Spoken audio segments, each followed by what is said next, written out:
Have you ever called silence love? Or waited on someone who only showed up when it was convenient for them?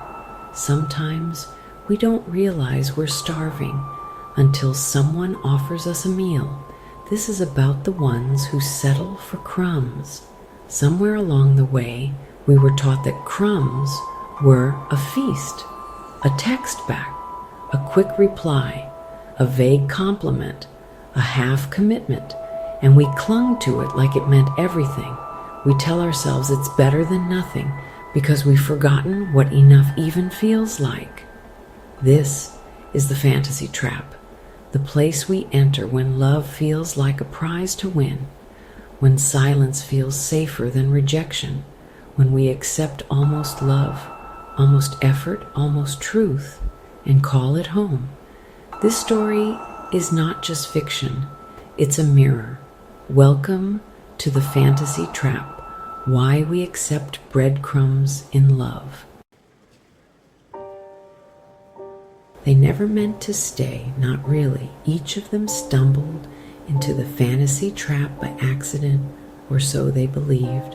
A place built not of walls, but of hope, of illusions dressed as connection, where love looked like longing and almost love felt better than nothing at all.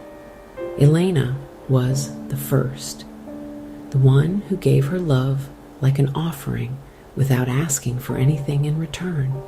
She loved with her whole being, with her laughter, with her time, with her silence.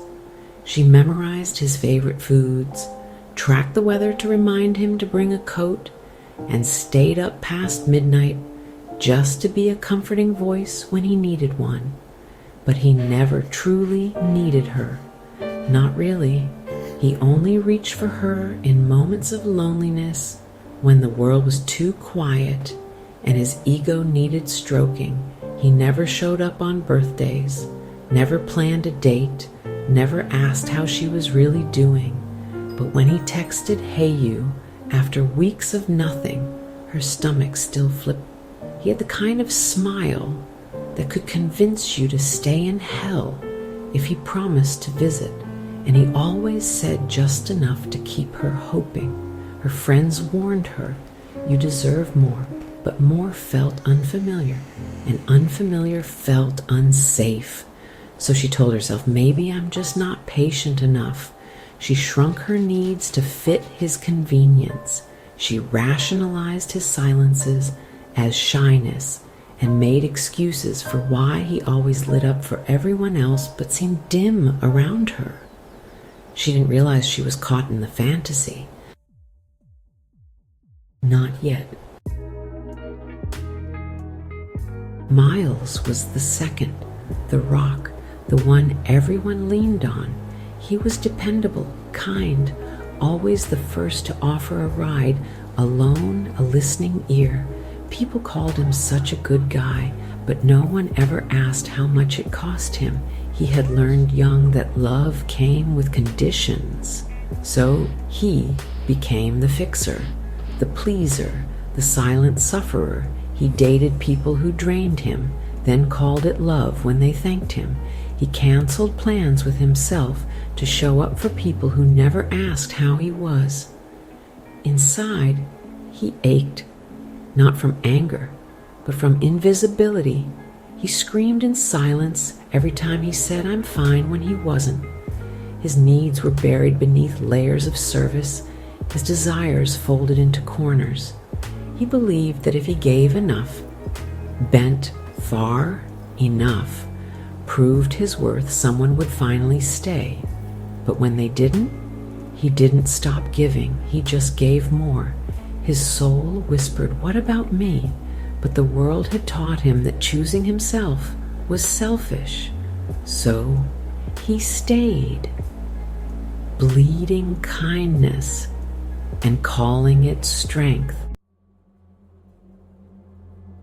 Tara walked in with a blindfold on, not because she couldn't see the signs, but because pain felt like love, and she was fluent in pain. She had grown up in a house where apologies came after screams, where forgiveness was demanded but never modeled. She watched her mother apologize to slammed doors and broken promises. She learned that jealousy meant love, and bruises could be explained away if the person swore they'd never do it again. So when she met someone who made her stomach twist with anxiety, she thought it was butterflies. When he ghosted and reappeared with flowers, she felt chosen. When he raised his voice, she thought, at least he still feels something. She didn't know that love wasn't supposed to feel like survival. She called their fighting passion. She wore red flags like roses in her hair. Tara didn't chase love. She chased fixing it, keeping it, earning it. She told herself that breaking in the same place over and over was destiny, not trauma. She had never known freedom, only fantasy. Jalen showed up last, dragging a suitcase full of red flags, not his own, but ones he ignored. He was easygoing, chill, the laid-back one. He prided himself on not being needy, but honestly, it wasn't calm. It was fear. Fear that if he asked for more, he'd lose him. Fear that speaking up would make him too much. Fear that naming his needs would mean rejection. So he smiled when he was confused. He laughed off their coldness. He made excuses like, they're just busy, or maybe they're going through something. He settled for being chosen last, if it meant being chosen at all, because to lose them felt like losing everything, even if what he had wasn't real, even if it was barely love, and still he stayed. The shift, this turning point begins here. The fantasy trap wasn't a place, it was a pattern, a hunger, a dream sold to hearts that never learned what real love looks like. It was built from unspoken wounds, shaped by childhood stories, and sustained by the belief that if we just try harder, we'll be chosen. It looked like romance. It sounded like hope, but it was a cycle, one that kept them chasing and starving until something shifted. Elena stopped checking her phone for validation. Miles looked in the mirror and said the word no out loud for the first time. Tara stayed home and wrote a letter to the little girl inside her who never felt safe. Jalen sat in stillness and finally asked, "What do I want?"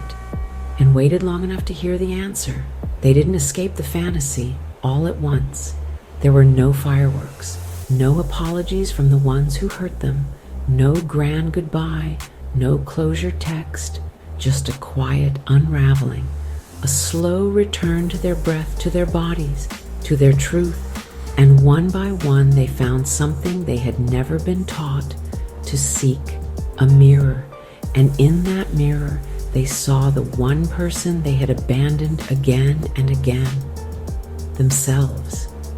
Not the version that chased, shrunk, or waited to be chosen, but the one who had always been worthy of real love.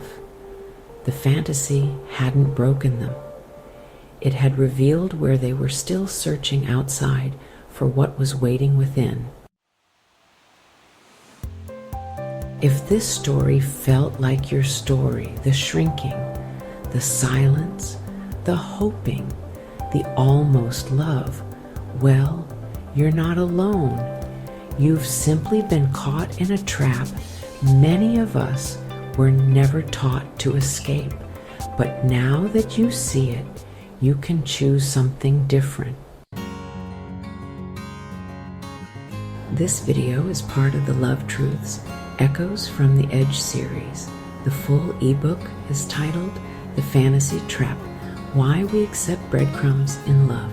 It's part of the Soul Medicine Collection library, now available for purchase in my Stan Store, stan.store, Reiki Isabella, also linked in bio and YouTube description.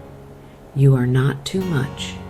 You were just loving in a place that asked you to be less. Soul Medicine with Isabella.